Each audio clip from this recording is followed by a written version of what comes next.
Thank you for joining us. Valley News Live, 6 o'clock hour on a Friday, and it's been a challenging 24 hours of weather for sure. Now, the snowfall totals, thanks to the temperatures, not adding up to a ton, but we did get some 3-6-inch reports in this photo here shared with a wintry scene of the Battle Lake area. Audrey, thank you so much for sharing. Now, take a look at this as we go into the weekend.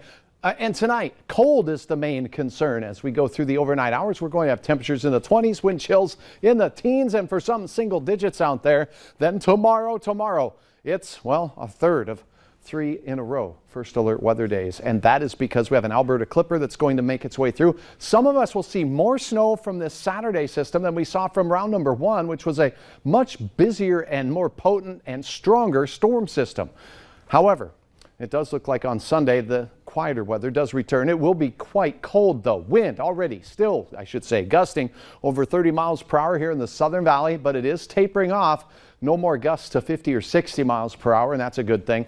Visibilities are improving as well. So we are on the downward spiral or side of the, I'm just going to start over. It's getting better. As we take a look at the big picture here with the satellite and radar, we still have plenty of clouds. We do have the snow showers and the Iron Range, but more clouds developing out to the west. We have changes in the offing for Saturday. But for now, mid-20s in the central portion of North Dakota and Bismarck at 20 degrees. It's 10 degrees warmer as a rule here in the Red River Valley and in Lakes Country. With the wind, it feels like it's near 10 degrees in our western counties. So wind chill is a problem. I want you to take a moment and think about this before your next trip. Throw that survival kit in the back of the car, maybe some extra blankets, mittens, and hats for everyone in the car. If you get stranded by roadside because you've slipped off, you want to keep everybody warm. Passing snow showers can't be ruled out in central Minnesota this evening, but the wind speeds decrease. Overnight, we head to bed thinking it's, better, but I'll tell you what, we'll have some snow showers moving in to our western counties. This is ahead of the Alberta Clipper. It'll be quiet wind-wise, though. This system doesn't come with a lot of wind while the snow is falling. Temperatures near 20 for most, rising about 10 degrees to near 30 degrees, and south winds start to increase a little bit. By the midday hour, we'll have snow showers here in the Central Valley, but this isn't the brunt of the storm. Some will be warm enough for some mixed precipitation. Will it be freezing rain?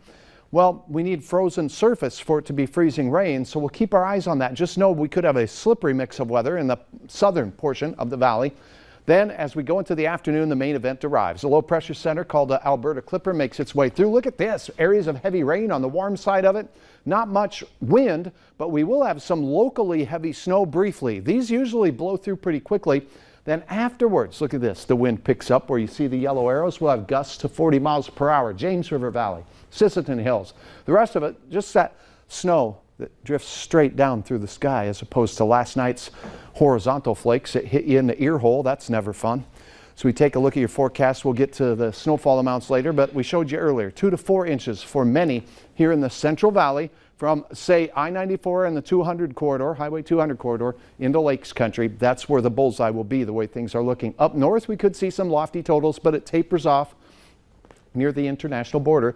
Because of warmer temperatures down south and mixed precipitation, the snowfall amounts will be a lot less near the South Dakota border the way it looks. Halloween's over, and this pumpkin, a little bit frightened by what he sees out there across the rural Sharon landscape. Thanks for sharing your photo. Now look at your planning forecast. After first alert weather day on Saturday, snow should be wrapped up and out of here by the midnight hour. Then it's 30 degrees on Sunday. Look at that chilly morning temperatures. Wind chilly indeed. Spotty flakes or flurries of snow in the forecast next week and early.